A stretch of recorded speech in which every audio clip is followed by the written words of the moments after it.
तो मूवी की first scene में हमें अक्टूबर 1972 का सीन दिखाया जाता है। यहाँ हम एक प्लेन को देख पाते हैं जो एक रग्बी टीम को साउथ अमेरिका से सैन डिएगो चिली की तरफ ले जा रहा होता है और इस प्लेन में 45 पैसेंजर होते हैं। अब प्लेन टेक ऑफ होने के कुछ ही देर बाद जब ये प्लेन दुनिया की सबसे बड़ी रेंज ऑफ माउंटेन की ऊपर से उड़ रहा होता है कि तभी यहाँ एक बर्फीली तूफान शुरू हो जाती है और पायलट अपना कंट्रोल खो देता है और प्लेन एक बड़ी सी चट्टान से टकराती है और ये प्लेन के दो हिस्से हो जाते हैं। आगे वाला हिस्सा बर्फ में खिसकता हुआ बहुत आगे तक चला जाता है। इन सब में बहुत सारे पैसेंजर्स मारे जाते हैं और प्लेन के पायलट की भी मौत हो जाती है और बाकी के लोग जो बचे हुए थे वो एक दूसरे की मदद करते हैं। लेकिन रात होते ही टेम्परेचर गिरने लगता है। ये प्लेन के उस हिस्से को जो खुला हुआ है उसे सामान से और डेड बॉडीज से बंद कर देते हैं। यहाँ सभी लोग बहुत ज़्यादा डरे हुए थे। सुबह ये देखते हैं कि तूफान थम चुका है लेकिन ठंड के वजह से कुछ और लोग मारे जा चुके थे। अगर ये जल्द ही यहाँ से ना निकले तो ये सब ही मारे जाएंगे। अब इनके पास खाने का जितना भी सामान होता है ये उसे इकट्ठा करता है और सभी थोड़ा थोड़ा करके खाना खाते हैं। इनको लगता है कि शायद अब तक गवर्नमेंट को पता चल चुका होगा कि इनका प्लेन क्रैश हो चुका है तो जल्द ही इनके लिए यहाँ मदद आएगा। तो सभी यहाँ पर मदद का इंतज़ार कर रहे होते हैं।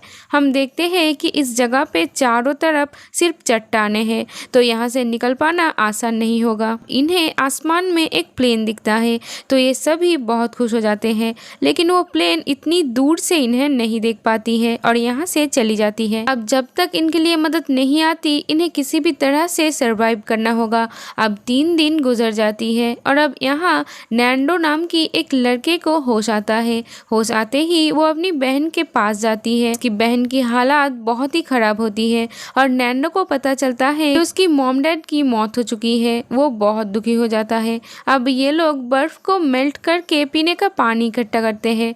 नेक्स्ट डे एक और प्लेन आती है इन्हें ढूंढने के लिए। ये सब प्लेन को देखकर बहुत खुश हो जाते हैं। इन्होंने अपने बैग से एक्स का निशान बना दिया था तो इन्हें लगता है कि प्लेन वो निशान देख लेगा और इनके पास जो मिरर होता है ये उससे सूरज की रोशनी को रिफ्लेक्ट करता है ताकि पायलट ये देख ले और इनको रेस्क्यू कर ले। लेकिन इन सब का कोई फायदा नहीं होता। प्लेन यहाँ से वापस चला जाता है।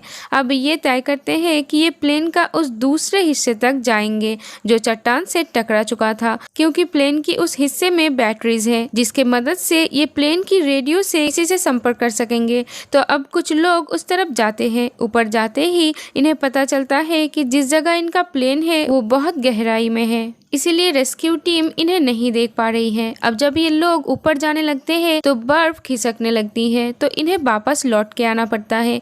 देखते ही देखते 7 दिन बीत जाता है और इनके खाना भी अब खत्म हो जाता है। अब नैंडो कहता है कि मुझे बचने के लिए अगर अपने मरे हुए साथियों को खाना पड़े तो मैं वो भी करूँगा। तो कुछ लोग कहते हैं कि नहीं हम ऐसा नहीं कर सकते हैं लेकिन कुछ लोग नैंडो के साथ देता है। अब इन लोगों की भूख के वजह से हालत बहुत ज़्यादा खराब हो जाती है और अब नैंडो की बहन की भी मौत हो जाती है। अब ये लोग अपने आप को बचाने के लिए अपने साथियों के डेड बॉडीज को ही खाने लगते हैं।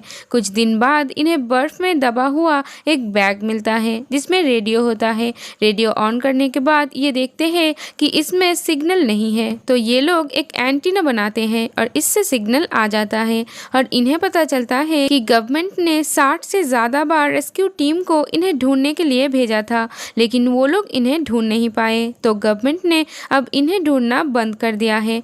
ये सुनकर सभी लोग बहुत दुखी हो जाते हैं और जान बचाने के लिए इन्हें ही अब यहाँ से निकलना होगा।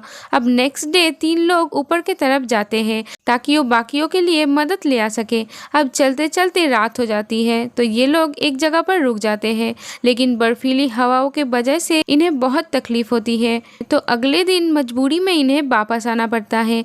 अब रात को इनके प्लेन के अंदर बहुत सारे बर्फ आ जाते हैं और इससे बहुत सारे लोग बर्फ में दब जाते हैं। एक लड़की की मौत हो जाती है।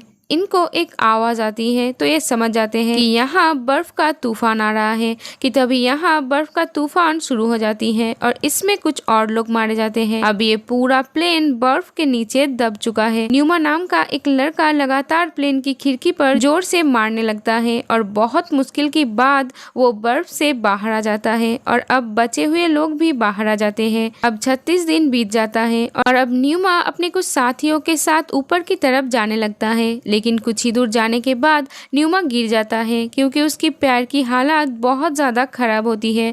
उसकी साथी उसे नीचे जाने के लिए कहता है तो न्यूमा कहता है कि तुम लोग आगे बढ़ो, मैं अपने आप ही नीचे चला जाऊंगा।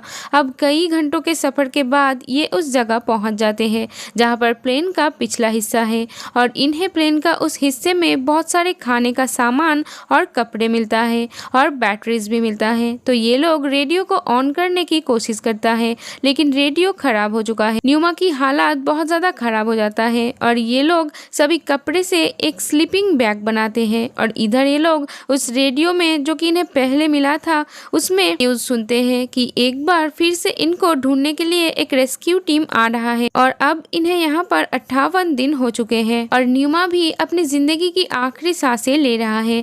मरने से पहले वो अपने साथियों को कहता है कि मेरे मरने के बाद तुम मुझे अपना खाना बना लेना और अब न्यूमा की भी मौत हो जाती है। अब इनमें से 2 लोग फिर से यहाँ से बाहर निकलने का कोशिश करता है और वो ऊपर चढ़ना शुरू कर देते हैं। जब वो चट्टान के टॉप पर पहुँचते हैं वो देखते हैं कि यहाँ चारों तरफ सिर्फ पहाड़ ही पहाड़ है और कुछ नहीं। उन्हें यहाँ से निकलने का कोई भी रास्ता नजर नहीं आता, लेकिन फिर भी ये लोग आगे बढ़ते रहते हैं और कई दिनों के सफर के बाद ये एक नदी के पास पहुंच जाते हैं। ये इसे देखकर बहुत खुश होते हैं और बहुत सारा पानी पीते हैं।